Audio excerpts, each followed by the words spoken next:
Hello, Stratford-upon-Avon 1212. Will speaking. Hey, Will, it's Regina Stern.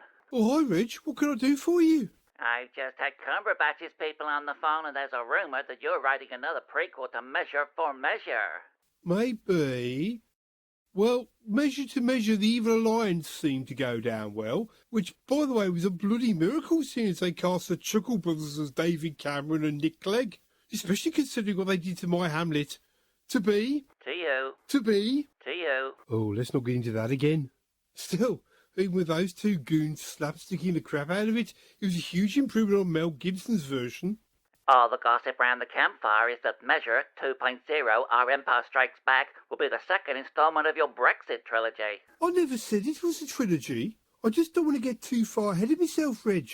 I'm only just getting over the merchandise of Venice. Yeah, it was lovely to get Lucasfilm involved and for the shed loads of cash they injected, and I could just about handle the fully posable action figures, but also prepare for the no-shit Shylock bumper stickers and quarter-pounder of flesh nearest the heart burgers. That's too much.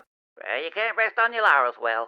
We've already sold the licensing rights to Measure, and you know somebody else will write it if you don't. You know, Cumberbatch is desperately trying to tell the whole wide world that he ain't interested in being in it. And at the same time, I've got his agent on the phone begging us to cast him in it. And if they're that desperate for us to write a screenplay for him, who in their right mind's going to turn it down? Just watch me. I'm fed up with all these lovies ambushing my work. They didn't do it for the acting credibility anyway. This is going to be Branagh all over again, isn't it? I wanted Tarantino to do Henry V. I don't want the likes of him, Hoffman or Gibson, anywhere near one of my screenplays again. Cumberbatch is the same ilk, pretentious bunch of twonks. He can stick it up his bottom and blow it out of his nose for all I care. Oh my God, you are a genius. I could kiss you, Will. His publicity people are going to love that. He begs you to let him be in the project. You, in no uncertain terms, say, no, no, no, you cannot. He calls you up, and you're persuaded by his creative integrity, and decide to write the movie around him. Oh, good grief. Fine, do what you think's best. Honestly, your PR narratives are better than my screenplays. It's giving me flipping arseache just thinking about it. Have you looked at the pile of screenplays I've actually written recently? Yeah, of course, I put them out there. Henry the Ninth, apparently ahead of its time, which means, of course, the studios are too scared to make it. What else? James Bond team loves your screenplay, but they ain't happy with the title, Will. Hang on, let me get my notes. Oh, here you go. Never a good day to die young. Survive your own grief-stricken suicide attempt. Realize your one true love has taken her own life because she thought you was dead, so you take your own life all over again. Described it as being a bit too wordy. Too wordy? Yeah, just a little. Also, that bit where the supervillain is in fact Moneypenny, dressed as a guy to finally get Bond into bed, was far too much for them. Well, what about the twist that it wasn't actually a woman at all? It was her cousin, dressed as a woman, pretending to be Moneypenny as a man, to test Bond's love for her. Didn't they like that? They know nothing about art. What else? Now, bear with me on this one.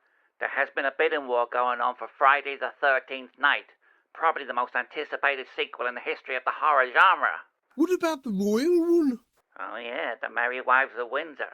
Do you know, when we approached her people last year, they said they want enough money in the world to persuade Meghan Markle to make it, but her financial situation has changed since then, as we all know, so the feelers are out again. It's a winner, Will, I'm telling you. What about my big comedy trilogy? Oh yeah, we're remastering the classic versions next year before a complete high-tech remake in 2025. I'm Coriolanus will go out on Sky in Easter 22.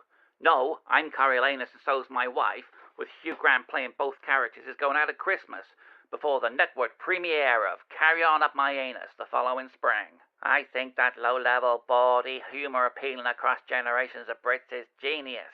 But obviously the rest of us Yanks don't get it. However, it will pay the bills, and there are a lot of stars queuing up to make the remakes, you know, like they remade The Office and made it funny.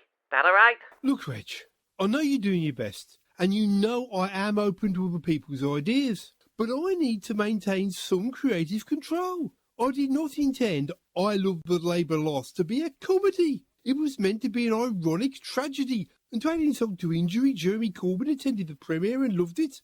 I actually wanted Cumberbatch for that one, to play Nigel Farage. Anyway, Will, you're a writer, right? You're tortured by your demons, right? Where's this going, Reg? We need to create some tragic mystery to sell you, Will, over here in the States. Have you considered rehab? Oh no, I don't want to go to rehab. I say nay, nonny, nay. Just think of it as time off to write your new screenplay. No. Okay, well, the only other option I have lined up is you could date Taylor Swift. Well, you still there? Okay, you booked me into rehab. I'll fire up the crack pipe.